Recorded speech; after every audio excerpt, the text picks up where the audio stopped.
Good evening, everyone.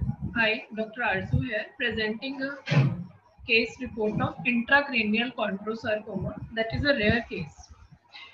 Primary intracranial chondrosarcoma is an extremely rare malignant tumor of the central nervous system, which accounts for less than 0.16% of the primary intracranial tumors. The tumor most commonly arises from the skull base. However, cases originating from the coronal plexus, dura mater, and brain parenchyma have also been reported.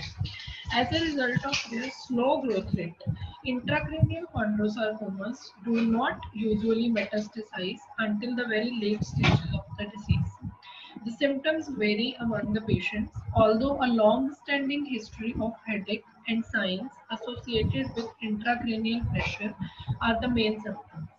Furthermore, dizziness, tinnitus, sensory disturbances of the face, and decreased visual acuity have been reported in some cases.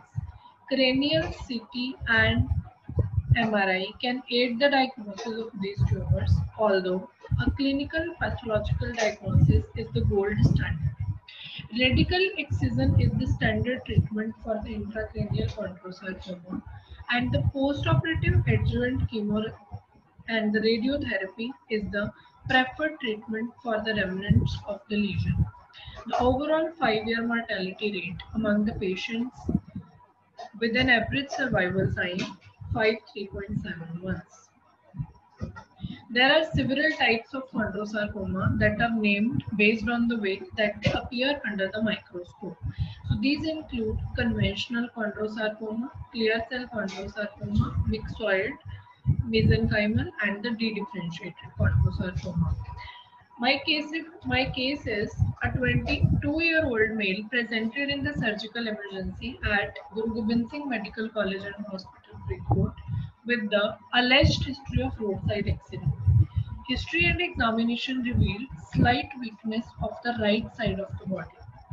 In view of right side of body weakness and history of loss of consciousness, NCCT head was done, which showed radiological suspicion of SAH, EDH, or SOL in the left frontotemporoparietal lobes. Contrast enhanced MRI was performed that also revealed equivocal results.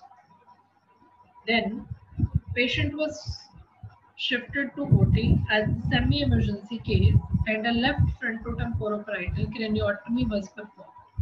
It was basically considered as traumatic lesion, but intraoperatively there was left frontotemporoparietal convexity lesion that was eroding dura mater.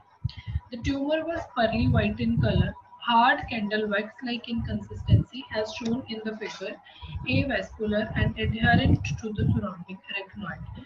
Complete excision of tumor was done and specimen was sent for histopath examination. Postoperative period of the patient was uneventful. Patient is under follow-up now and doing well with no signs of recurrence on MRI after 6 months. What histopathology showed? Well circumscribed cartilaginous tumor with moderately increased cellularity composed of atypical chondrocytes disposed on lobules against a chondroid matrix.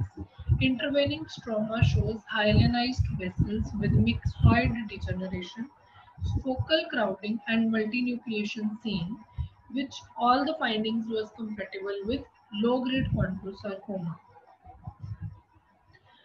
So, chondrosarcomas are typically seen in the long bones, but they can rarely be seen as the primary tumors of central nervous system. When they found in central nervous system, approximately 75% of chondrosarcomas arise from the skull base, but they can also arise from dura mater, choroid plexus, or the brain parenchyma. Primary intracranial chondrosarcomas represent less than 0.16% of all the primary intracranial lesions. Three histologic variants have been reported: mesenchymal, myxoid, and the classical. The mesenchymal variant is the most common, while the classical variant is extremely rare. From a prognostic point of view, the mesenchymal variant tends to behave more aggressively often with frequent local recurrences shortly after the initial treatment or with the metastatic disease. The infrequent diagnosis of primary CNS chondrosarcoma makes it difficult to establish a standard protocol for the treatment. So due to high risk of recurrence, aggressive local treatment is preferred with the goal of complete surgical resection. The use of adjuvant radiotherapy or chemotherapy is controversial, with some evidence that radiotherapy delays recurrence. So basically, primary intracranial chondrosarcomas is rare, and especially when it is dural based, it is rarest. Our case demonstrates that imaging findings can be confusing, and the diagnosis of a meningioma warrants consideration because meningioma is also dural based. The correct diagnosis is important due to treatment or the management implications. However, complete surgical resection of the tumor is the best modality of treatment with less chances of recurrence. Thank you.